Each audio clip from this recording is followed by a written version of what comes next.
بسم اللہ الرحمن الرحیم۔ عربوں میں ایک شخص بدر بن معشر غفاری تھا۔ یہ عکاظ کے میلے میں بیٹھا کرتا تھا، لوگوں کے سامنے اپنی بہادری کے قصے سنایا کرتا تھا، اپنی بڑائیاں بیان کرتا تھا۔ ایک دن اس نے پیر پھیلا کر اور گردن اکڑا کر کہا، میں عربوں میں سب سے زیادہ عزت دار ہوں، اور اگر خیال کوئی کرتا ہے کہ وہ زیادہ عزت والا ہے تو تلوار کے زور پر یہ بات ثابت کر دکھائے۔ اس کے یہ بڑے بول سن کر ایک شخص کو غصہ آ گیا۔ وہ اچانک اس پر جھپٹا اور اس کے گھٹنے پر تلوار دے ماری۔ اس کا گھٹنا کٹ گیا۔ یہ بھی کہا جاتا ہے کہ گھٹنا صرف زخمی ہوا تھا۔ اس پر دونوں کے قبیلے میں آپس میں لڑ پڑے۔ اس میں جنگ شروع ہو گئی۔ اس لڑائی کو فجار کی پہلی لڑائی کہا جاتا ہے۔ وقت آپ صلی اللہ علیہ وسلم کی عمر 10 سال تھی۔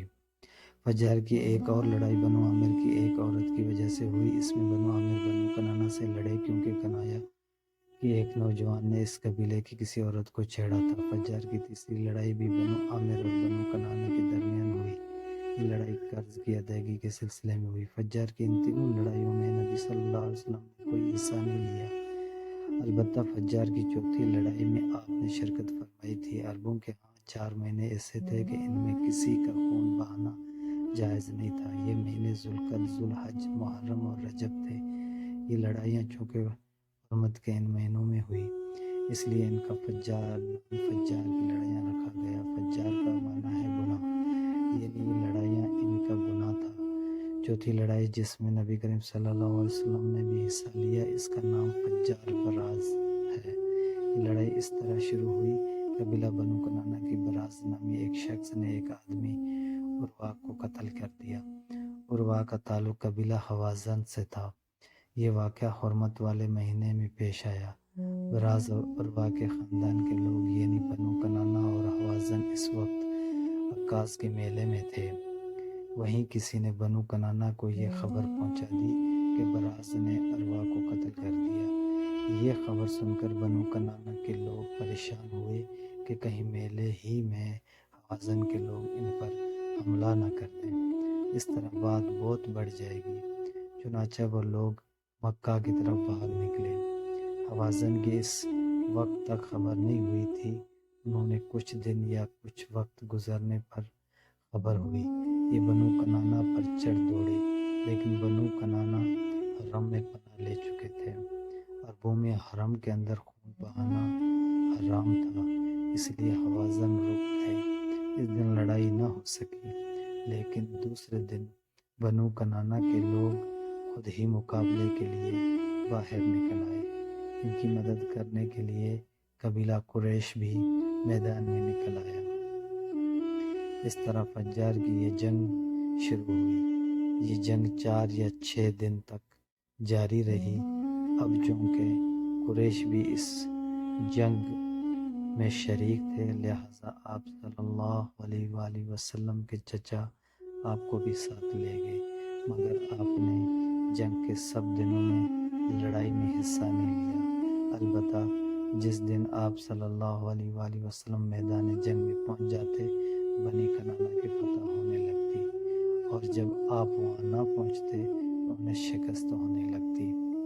آپ نے اس جنگ میں صرف اتنا حصہ لیا کہ اپنے چچاؤں کو تیر پکڑاتے رہے، اور بس 6 دن کی جنگ کے بعد بھی کوئی فیصلہ نہ ہو سکا۔ آخر دونوں گروہوں میں صلح ہو گئی، لیکن یہ کافی خون خرابے کے بعد ہوئی تھی۔ اس جنگ کے فوراً بعد حلف الفضول کا واقعہ پیش آیا۔ یہ واقعہ اس طرح ہوا کہ قبیلہ زبید کا ایک شخص اپنا کچھ مال لے کر مکہ آیا۔ اس سے یہ مال عاص بن وائل نے خرید لیا۔ یہ عاص بن وائل مکہ کے بڑے لوگوں میں سے تھا۔ اس کی بہت عزت تھی۔ اس نے مال تو لے لیا، لیکن قیمت ادا نہ کی۔ زبیدی اس سے اپنی رقم کا مطالبہ کرتا رہا، لیکن عاص بن وائل نے رقم ادا نہ کی۔ اب یہ زبیدی شخص اپنی فریاد لے کر مختلف قبیلوں کے پاس گیا۔ ان سب کو بتایا کہ عاص بن وائل نے اس پر ظلم کیا ہے، لہٰذا اس کی رقم دلوائی جائے۔ اب چونکہ عاص مکہ کے بڑے لوگوں میں سے تھا، اس لیے ان سب لوگوں نے عاص کے خلاف اس کی مدد کرنے سے انکار کر دیا، الٹا اسے ڈانٹ ڈپٹ کر واپس بھیج دیا۔ جب زبیدی نے ان لوگوں کی یہ حالت دیکھی تو دوسرے دن صبح سویرے وہ ابو قیس نامی پہاڑی پر چڑھ گیا۔ قریش ابھی اپنے گھروں ہی میں تھے۔ اوپر چڑھ کر اس نے بلند آواز سے چند شعر پڑھے جن کا خلاصہ یہ ہے: اے خیر کے اولاد، ایک مظلوم کی مدد کرو جو اپنے وطن سے دور ہے اور جس کی تمام پونجی اس وقت مکہ کے اندر ہی ہے۔ اس زبیدی شخص کی یہ فریاد آپ صلی اللہ علیہ وسلم کے چچا زبیر بن عبد المطلب نے سن لی۔ ان پر بہت اثر ہوا۔ انہوں نے عبداللہ بن جدعان کو ساتھ لیا اور اس آدمی کی مدد کے لیے اٹھ کھڑے ہوئے۔ پھر ان کے ساتھ بنو ہاشم، بنو زہرہ، بنو اسد کے لوگ بھی شامل ہو گئے۔ یہ سب عبداللہ بن جدعان کے گھر جمع ہوئے۔ یہاں ان سب کا کھانا کھلایا گیا۔ اس کے بعد ان سب کو خدا کے نام پر حلف لیا گیا۔